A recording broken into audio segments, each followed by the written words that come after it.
but my research on Tar Creek started probably almost 20 years ago.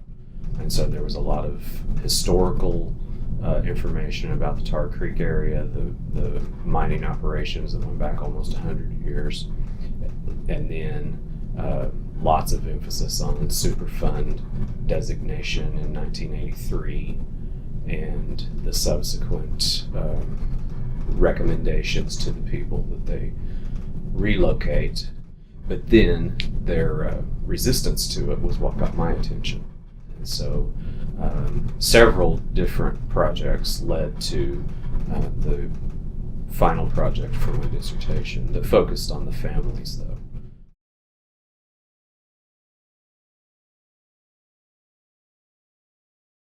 In the later 1800s, the mining shifted slightly west, and so began in Kansas, southeastern Kansas.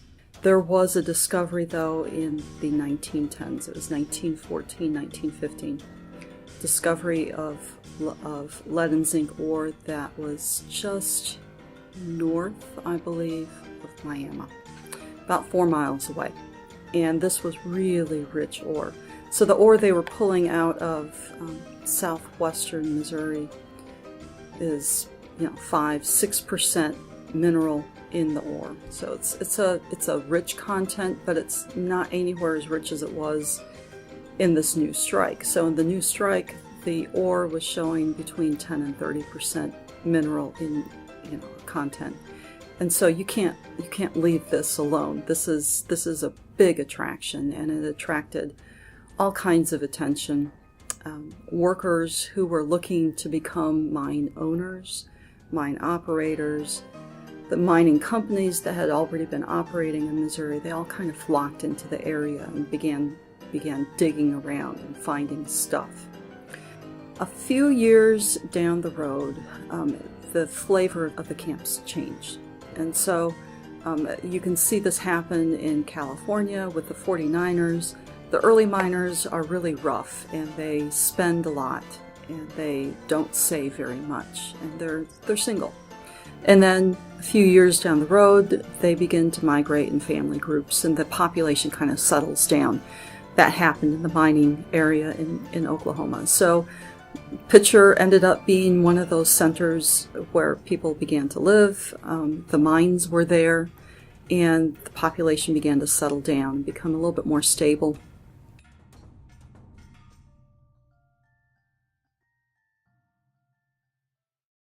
They were still in place in their homes as of 2011. My research concluded in 2011.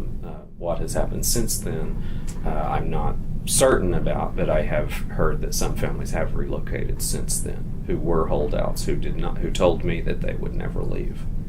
In many cases, I don't think they had much choice, because they were left without public utilities that had previously been in place, and so they had to take measures to address those kinds of inconvenience. But they were willing to do it, and prided themselves on being very resourceful, which I think was actually a defense mechanism, probably, but in an attempt to justify or to rationalize their actions, they would refer to themselves as being very creative and very resourceful, and they certainly didn't need the government.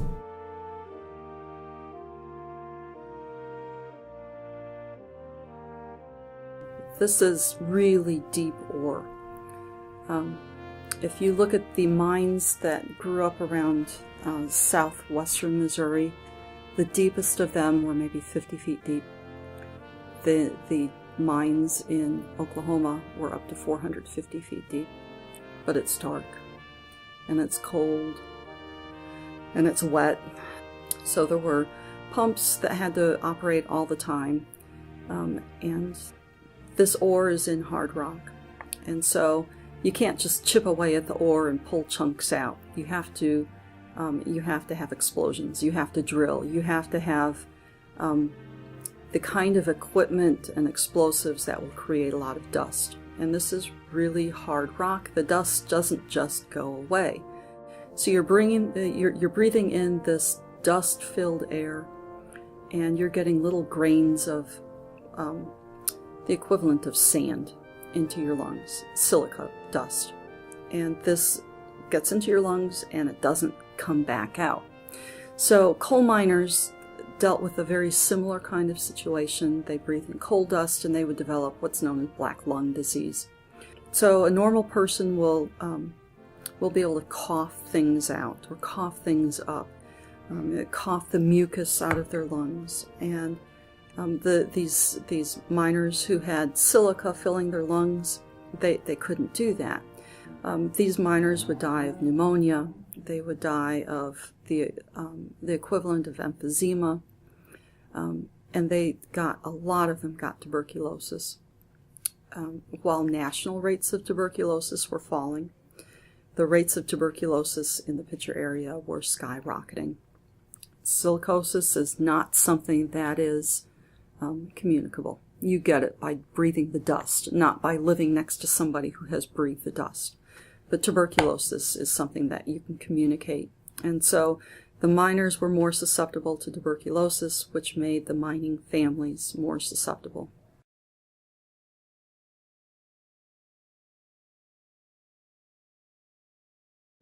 Well, first of all, I didn't go too deeply into the medical aspect of the issue. Mine was much more focused on the social aspects of it. And you mentioned the chat piles, which became a very, very significant symbolic issue for my study. So from a sociological perspective, the chat piles represented a sense of security, and actually my conclusion was that the chat piles serve as monuments.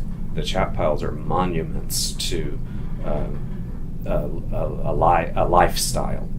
And so the people, not all, but many of the people that I interviewed, they feel so connected to the chat piles. And so they would say things like, I played on the chat piles, my children played on the chat piles, we're not sick, even though the Harvard study found elevated levels of lead in the blood of the people who participated in the study.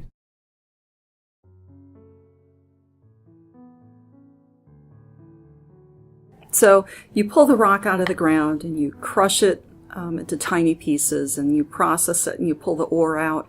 What's left behind is essentially gravel, but they called it chat. And they would process the ore and leave the chat behind, and they would make mountains of chat.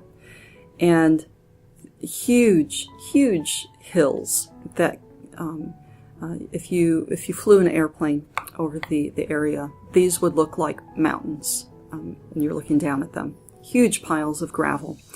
An outsider who would look at the piles of chat would think, this is really dirty. Why would people live near this? Why would people put up with this?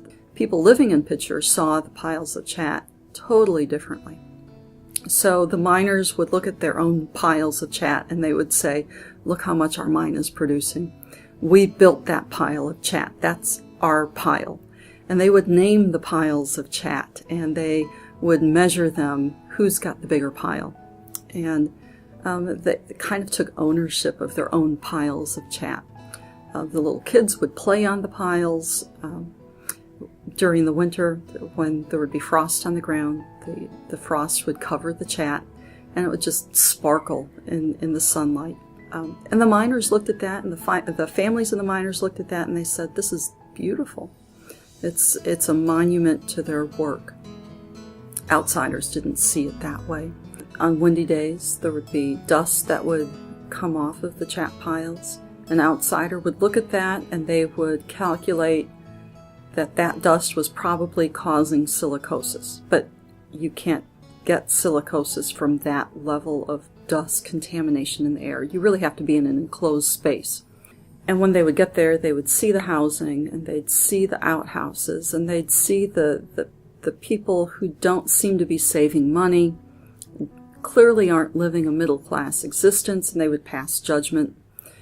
why would you live here? Why would you put up with this? Why would you live next to this garbage dump of chat?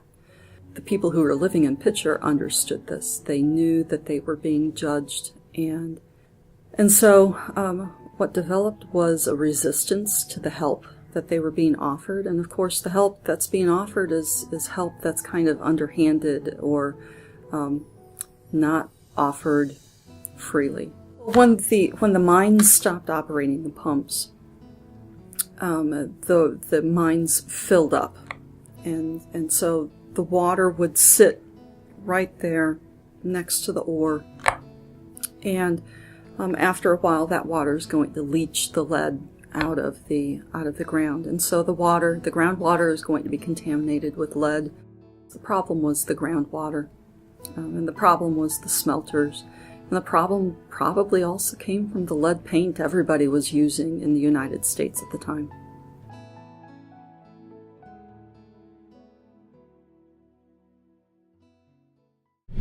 Most of the people I interviewed showed contempt for the EPA.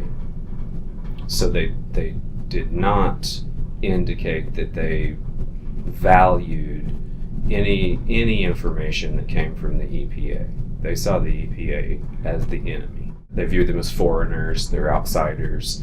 They thought that they just wanted to take advantage of them maybe, and then ultimately they were threatening their sense of security. And so I think it was easier for them to frame the outsiders as in a negative way, as the enemy, than to listen to the results of the research that they did that I would think most people would just find overwhelming.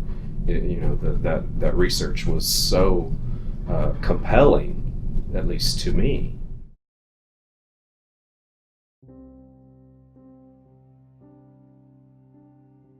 The area was hit by the Great Depression, so the mines slowed down. Eventually it petered out. So in the 1950s, by the middle of the 1950s, the jobs had gone.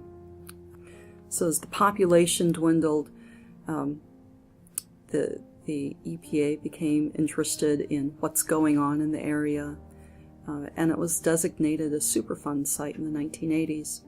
They eventually decided that you just can't fix it. You got to buy the town out, close it down. And that's what they ended up doing. So they bought the town out, they closed it down, and everybody who was living there had to move. They had to leave their homes.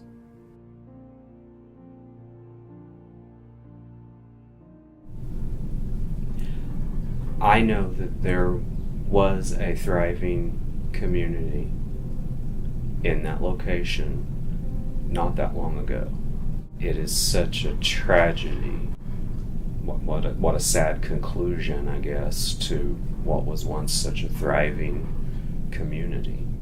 People are going to stay somewhere as long as it's convenient for them to stay.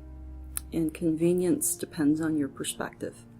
They have a love of home. They have a love of that memory of what used to be there.